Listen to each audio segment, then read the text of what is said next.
When we think about anxiety, we always have to be thinking about what's happening in the gut. And oftentimes people who are anxious will have GI symptomology. They'll have nausea. They'll have loose stools. They'll be been diagnosed with irritable bowel syndrome. And they have anxiety connected to it. Welcome to the Doctor's Pharmacy. I'm Dr. Mark Hyman. That's pharmacy with an F, F-A-R-M-A-C-Y. And today is a special episode of House Call with Dr. George Papaicolaou from the Ultra Wellness Center. And we're going to talk about panic attacks and anxiety.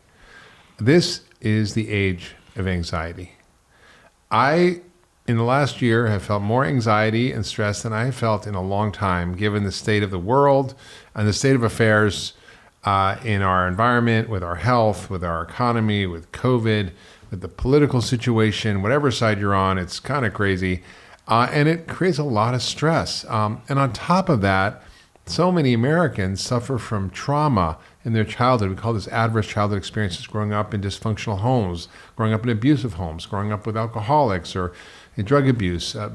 Just so much has really caused us to live in this age of anxiety. And it's so common. So, George, tell us a little bit about how common is anxiety and what does it do to people's lives? As you said, anxiety is extraordinarily common. It's probably one of the most common psychiatric diagnoses that patients will come to an office for. They will sometimes come in with more of a depressive presentation, only to uncover that a large part of their depression is driven by anxiety and fear in life. So it's extraordinarily common. You can see it in all age groups, and it's very debilitating. When you have really bad anxiety, it's extraordinarily debilitating, particularly if it is associated with panic. Yeah. And like 40 million Americans walk around with anxiety all the time. And I think that's who have an anxiety disorder, not just the normal run-of-the-mill anxiety that we all deal with. Yeah. And there's a lot of people within that, about 5%, who have panic attacks, which is really terrible. So what is a panic attack? So a panic attack is going to be that overwhelming. So anxiety, I'll start with anxiety. So anxiety is a general sense of fear, that something bad is going to happen. It's beyond just stress. It's a general fear, a neurotic fear, an unexplainable fear that something bad is going to happen. Panic is when it's overwhelming. It has a physiological connection where you have this overall sense of doom, you have palpitations, you can actually get it so bad that you may not feel parts of your body. You may begin to fear you're going to die.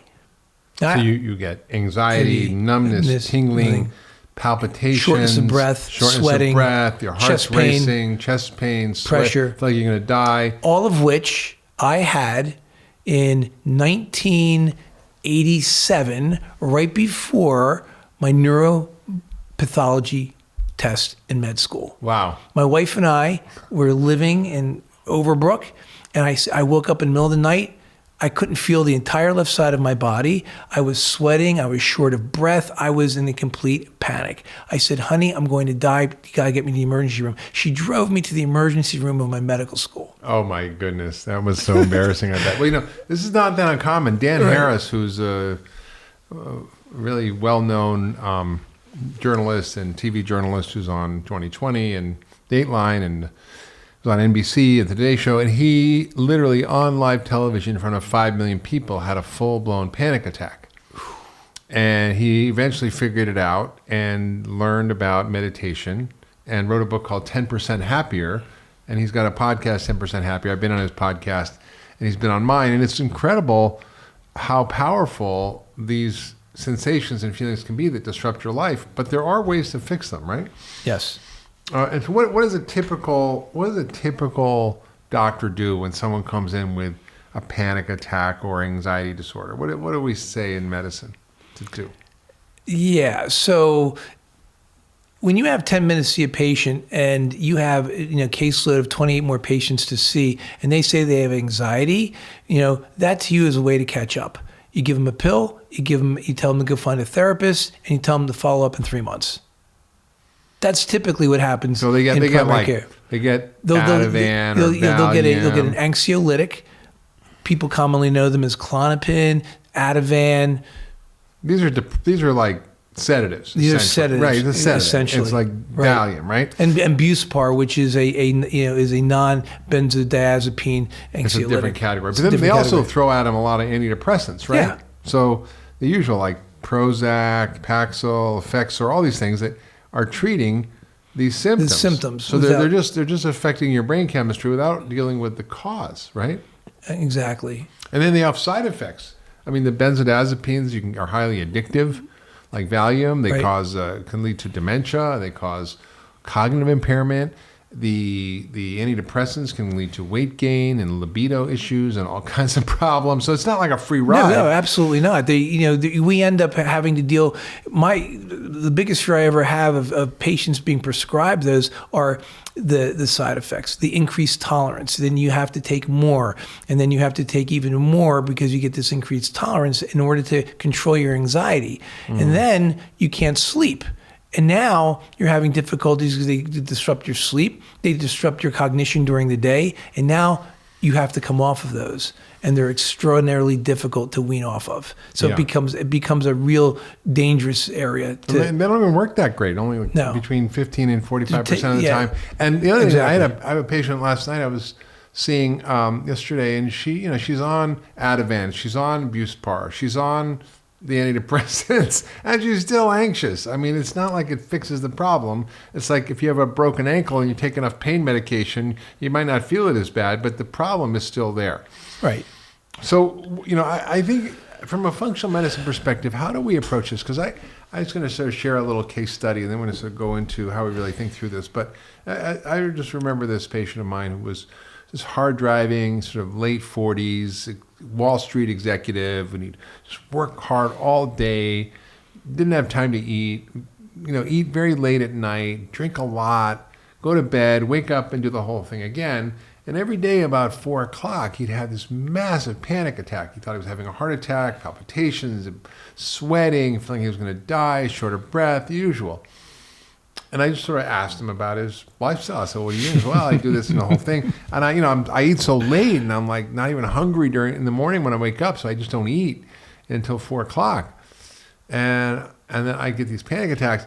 I'm like, oh, well, maybe you're hypoglycemic, because he was, a little bit overweight. He had this belly fat, and we knew from that he had high and low insulin swings with blood sugar. And these people tend to get, high sugar, but they also go crashing low. And when you crash low, it's a life-threatening emergency. You literally think you're going to die, which means you're going to run around trying to find food as fast as possible. And he didn't connect the dots. Yeah. And he didn't connect the dots. And all I did was have him, shift his life a little bit to eat earlier, not drink so much, have some breakfast, eat food throughout the day. His panic attacks went away. So it may be as simple as that. If you've never seen anybody hypoglycemic, they're in a panic. Yeah. They're in an outright panic, and they get very confused. And it's a very scary place. It is. I've been there. I want some food now. Yeah. Right? But I think most of the time it's not really just that. Although I've had a bunch of patients who it's been really their diet and their sugar. But often it's trauma and other things and other factors. So as a functional medicine doctor, when people come to see us at the Ultra Wellness Center, what are the things we're looking at? What are the kinds of things that could drive anxiety? Because clearly there's psychological reasons. You take a history for trauma and other kinds of stresses. Mm-hmm. But there's a lot of physiological reasons. Oh, yeah. Genetic and biological reasons why genetic, physiological, biological stress. Reasons. Absolutely. So it's not maybe a mental issue, it's a physical issue. Yeah. And one of the most common things that you in a primary care setting, that you'll do is you'll check somebody's thyroid. Because if they have hyperthyroidism, that would be an obvious reason. So that's one of the physiologic reasons that you're overactive thyroid. Yeah, overactive thyroid that you're alluding to.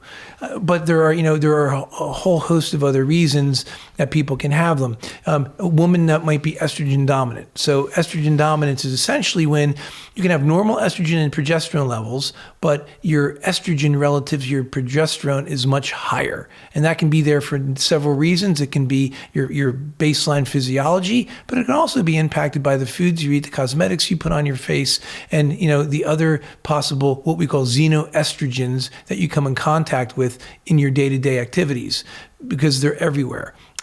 So women then therefore have too much estrogen.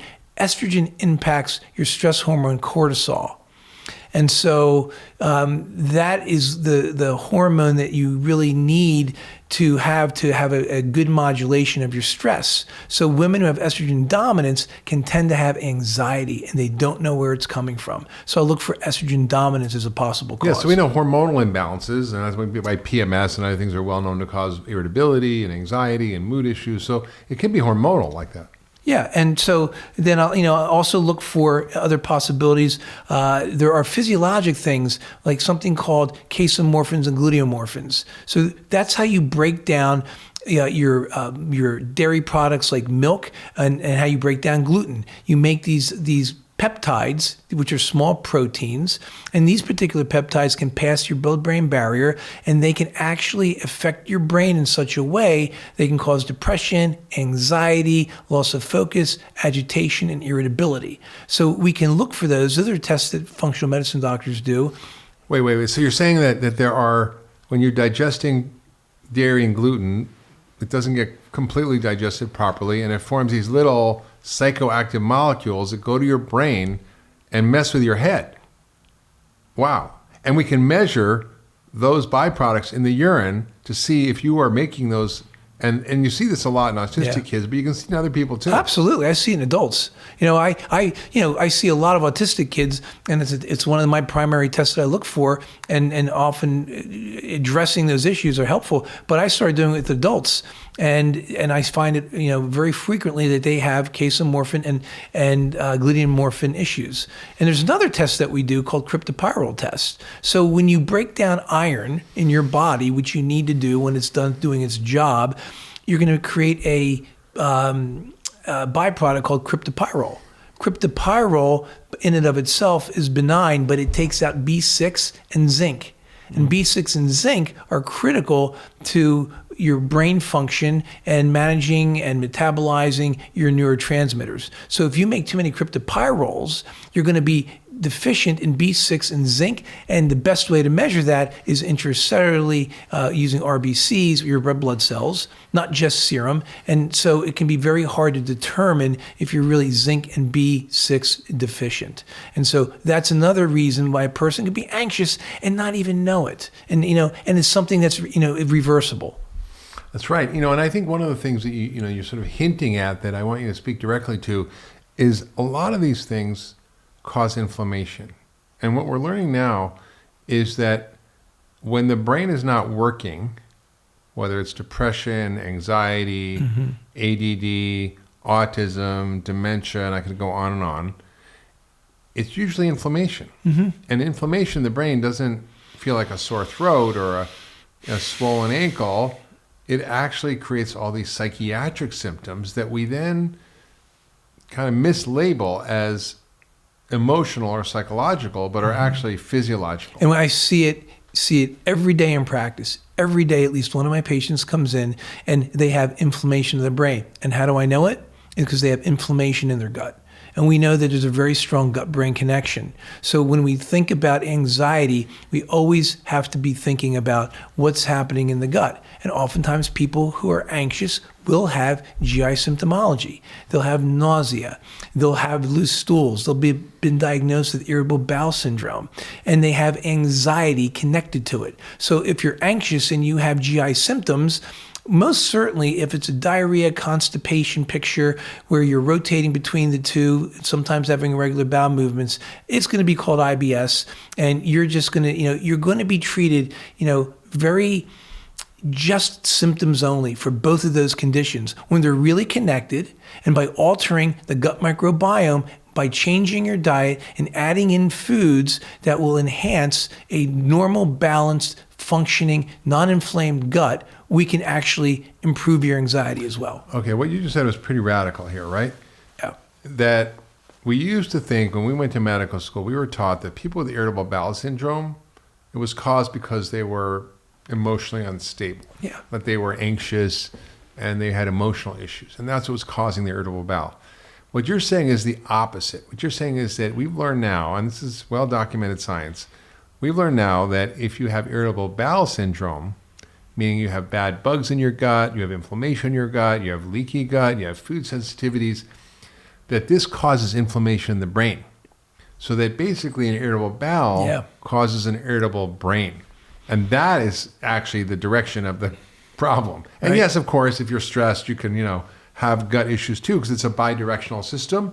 But it's important to understand that, we mislabel a lot of these things that have to be kind of destigmatized from being emotional problems to being physiological problems. And that's really why I wrote my book, The Ultra Mind Solution, How to Fix Your Broken Brain by Fixing Your Body First. Because you don't know if it's emotional until you fix the physical stuff. If you have high thyroid, if you have mercury poisoning, if you have, which by the way can cause anxiety and insomnia and all these other issues. If you have a SIBO or bad bugs growing in your gut, if you have magnesium deficiency, which is a big cause of anxiety, you can treat those things and people will get better.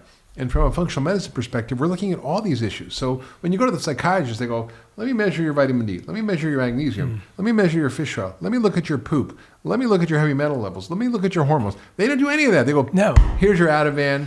Here's your Prozac. We'll see you next week or next year. Hey, everybody, it's Dr. Hyman. Thanks for tuning into the Doctor's Pharmacy. I hope you're loving this podcast. It's one of my favorite things to do, and introducing you to all the experts that I know and I love and that I've learned so much from. And I want to tell you about something else I'm doing, which is called Mark's Picks. It's my weekly newsletter. And in it, I share my favorite stuff, from foods to supplements to gadgets to tools to enhance your health. It's all the cool stuff that I use and that my team uses to optimize and enhance our health. And I'd love you to sign up for the weekly newsletter. I'll only send it to you once a week on Fridays. Nothing else, I promise. And all you have to do is go to drhyman.com/picks to sign up. That's drhyman.com/picks, P-I-C-K-S, and sign up for the newsletter. And I'll share with you my favorite stuff that I use to enhance my health and get healthier and better and live younger, longer. Now back to this week's episode. So when I read that in your book, that, brain disorders are really body disorders, that was just transformative in my thinking. Yeah. This is transformative. And that's when that was one of the seminal moments of me changing the way I approached the care of my patients and drove me, into functional medicine. And that's just a huge and important point to make. And I think that all the things that we've talked about are the body issues that we look at that affect the brain. And so there's just so much value in just understanding that simple point. Yeah, I think it's absolutely true. And all these various things play a role. And I think some of them are more important than others. And there's genetic components as well. Right. We look at genetics, and we know that, the genome is huge, and we scrape the surface, and there are things called single nucleotide polymorphisms that are basically a single peptide variation in your gene blueprint. So your genes are just, as you know, these blueprints, and then these blueprints they are only used to make proteins. Most of those are enzymes that cause all these great reactions to happen in our bodies. And some of those reactions are really important to our neurotransmitters work in our brain and maintain a healthy balance. So we know that there's some SNPs that we look for in people with neuropsychiatric disorders like depression and anxiety that can have a huge impact on their whether they have anxiety or depression. One of those is the COMT gene. When you have a variation in that, you can have a variation such that this gene, as I said before, is a blueprint for an enzyme that breaks down neurotransmitters in your brain. And if this enzyme is working too slow, you're going to have a buildup of enzymes of your neurotransmitters in your brain. And this particular buildup, of dopamine and norepinephrine at baseline helps you stay focused and calm. But the least amount of stress can drive you into anxiety. And if we understand that about a person, there are actually nutritional and lifestyle and targeted supplements that can make a difference. And so that's a key, again, that's one of those root causes that we're looking for in functional medicine that you probably won't get, in conventional medicine with your primary care. Not at all. And I think it really is a different thinking that we do with functional medicine that analyzes problems completely differently. And before we assume it's some psychological issue, we're going to rule all these other things out. Absolutely. And we do an extensive evaluation that looks at brain chemistry, amino acids. We look at adrenal function, thyroid function, food sensitivities, heavy metals, which mercury can definitely, I've had mercury poisoning. I know how much it caused me to have depression, anxiety, insomnia.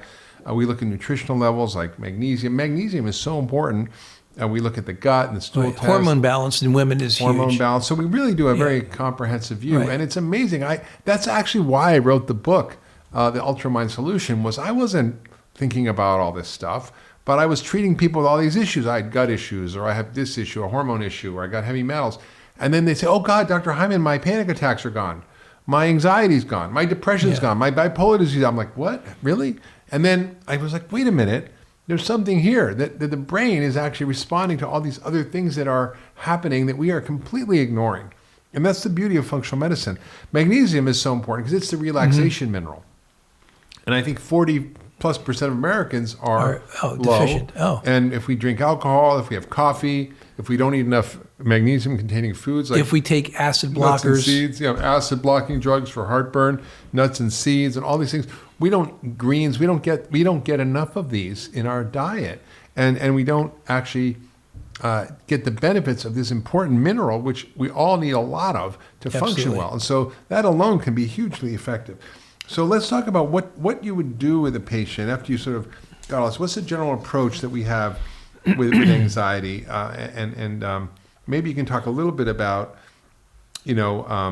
a few cases, but I just would love to sort of get a general sense of what the sort of step-by-step approach is to treating a patient after you sort of through what's going on. Yeah, so the key part is sorting through. So as as I've said before, when you come to my office in functional medicine, you get a very long history and timeline, and then we're going to really look at the underlying root causes and conditions that might be resulting in the anxiety. I always have seen anxiety as a symptom, not a diagnosis. So I'm going to be looking for the underlying root causes. So after I do that careful assessment of the history, then I'm looking at basic blood work. So that will include looking at their thyroid, looking at iron levels, because low iron can lead to anxiety. I'll be looking at blood counts. I'll do some, in functional medicine testing. I'll do genetic testing looking for those SNPs. I'll look for cryptopyrroles. I'll look for the casomorphins. I'll definitely be looking at the gut microbiome. Mm-hmm. I'll be looking if a person's having GI symptoms and they've been diagnosed with IBS. There's a very, large percentage of the IBS patients who actually have something called small intestinal bacterial overgrowth.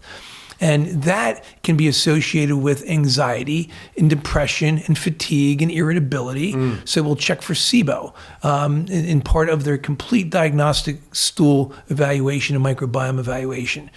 We'll also look at hormone balance and adrenal function.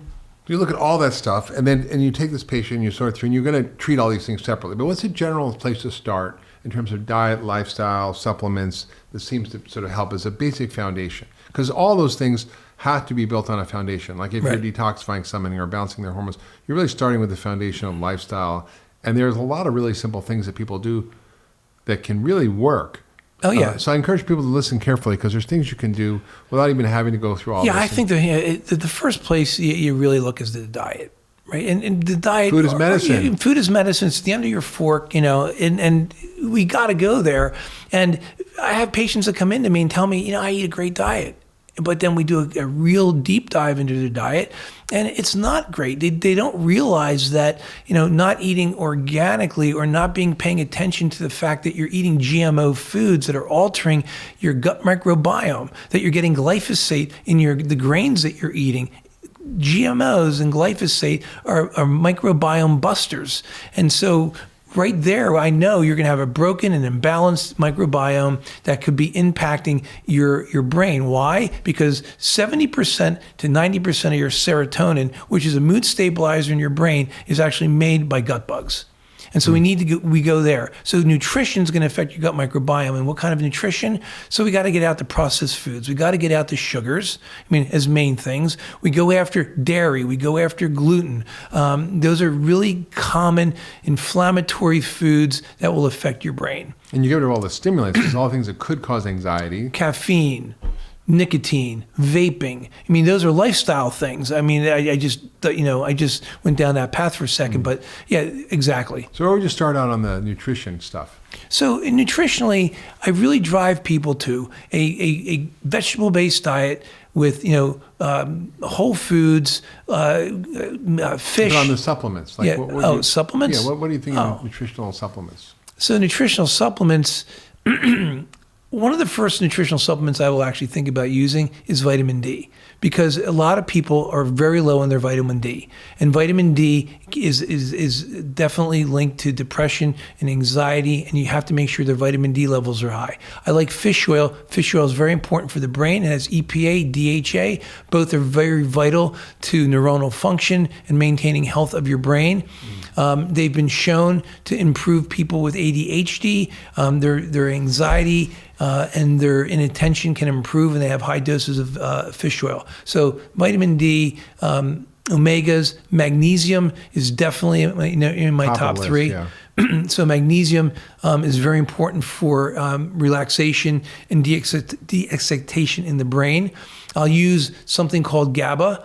GABA is a neuro relaxant and can help people who have anxiety. It's like a natural Valium. Yeah, it's a natural Valium. Those are some of my top four. And of course, there's things like 5-HTP, which helps serotonin, which is a precursor. That's what tryptophan is sort of made from. I'll use adrenal adaptogens. And of course, there's also the herbs like valerian and passion flower. So there's a lot of different things that can be effective. But we also really focus on the other lifestyle issues. We focus on stress and meditation. Exercise is a great way to reduce anxiety. If you burn off all the stress hormones when you go for a jog. Well, recent studies, as you know, recent studies have shown that exercise improves many different disorders, particularly been effective in treating anxiety and ADHD. So whenever I see a patient with either of those, the first prescription they get from me is 30 minutes of exercise every day. Yeah, absolutely. And sleep. So the usual stuff, sleep, exercise, stress reduction. Their usual stuff. But now people aren't doing it. But they're usual, but they're not being done. And people don't realize that, quite honestly, when I address the 5 lifestyles as the fundamental issues, I get people better just doing that. Yeah. And that's so true. And, I think all of us experience stress and can experience anxiety. And sometimes I do. And I know I just found ways to change my state. If I go on my bike, if I do a little yoga, if I do a meditation, or even, my favorite is the lazy man's way. I like to take a hot bath with Epsom salt because that relaxes me, or even a sauna or steam and then an ice bath. That just takes all the stress out of my system. It's amazing. And I can really sometimes feel the stress build up from the day, and I just feel a little agitated and wired. And I do one of those things, and I literally come back, and I'm just completely calm and centered and great. And so there's a lot of ways to access that. I want to end on sort of a conversation about some of the advances that are there for things that aren't necessarily just physiological. Because we've talked a lot about the physiological, because it's something that gets missed. And people talk about therapy and all this stuff, and that can be helpful. But there's really emerging therapies that I think are really worth talking about. CBD and some of the psychedelic assisted psychotherapies and MDMA therapies. And these are emerging, and a lot of research is being done on these. In fact, there was just a study published recently in the Journal of the American Medical Association of Psychiatry that showed that psilocybin treatment was 4 times as effective as antidepressants. Yeah. So can you talk a little bit about these, because I think they're so critical and they're so ignored, and they're I think possibly the future of treating mental health disorders, because a lot of people who've experienced real trauma, whether it's a war zone experience from a military vet, or whether it's someone who's had abuse when they were younger, or who's experienced a real trauma in their life, these PTSD can be a real phenomenon. It's not just physiological. Yeah, I was going to say one of the things that we didn't have that chance to talk about is the trauma in people's lives. Trauma is huge, and I think adverse childhood trauma, adverse young adult trauma is a very undiscussed topic when it comes to physiologic disease and mental health. And I'm always having my ears attuned to the possibility of an adverse trauma or traumatic event in a person's life that they don't want to talk about or can't talk about. Yeah. So it's really critical. And I want to say, people listening, they can look at how their childhood was and whether or not they really qualify as having adverse childhood experiences by going online and just Googling adverse childhood experiences test or ACE test. And the CDC makes this available free. You can take the quiz and you can get a score and you can see, am I someone who's got a high level of adverse childhood experiences? And people who do tend to have more anxiety, more depression, more substance use, more eating disorders, more challenges with relationships. I mean, it's just more chronic disease, more autoimmunity.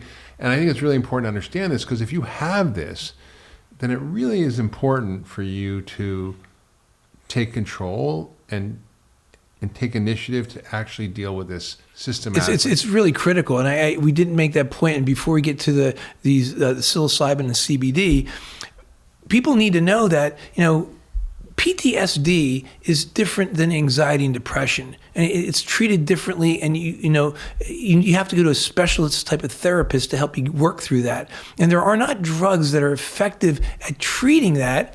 But we are going to talk about CBD and particularly psilocybin.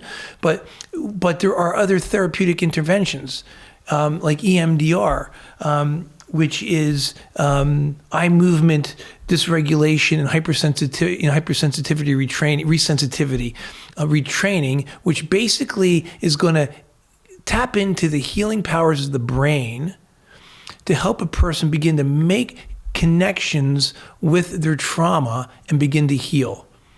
And DNRS, which is dynamic neural retraining, does the same thing differently. It begins to rewire the neural network of pain and associated with the trauma in the limbic system, where where our emotions and our responses to emotions originate and perpetuate.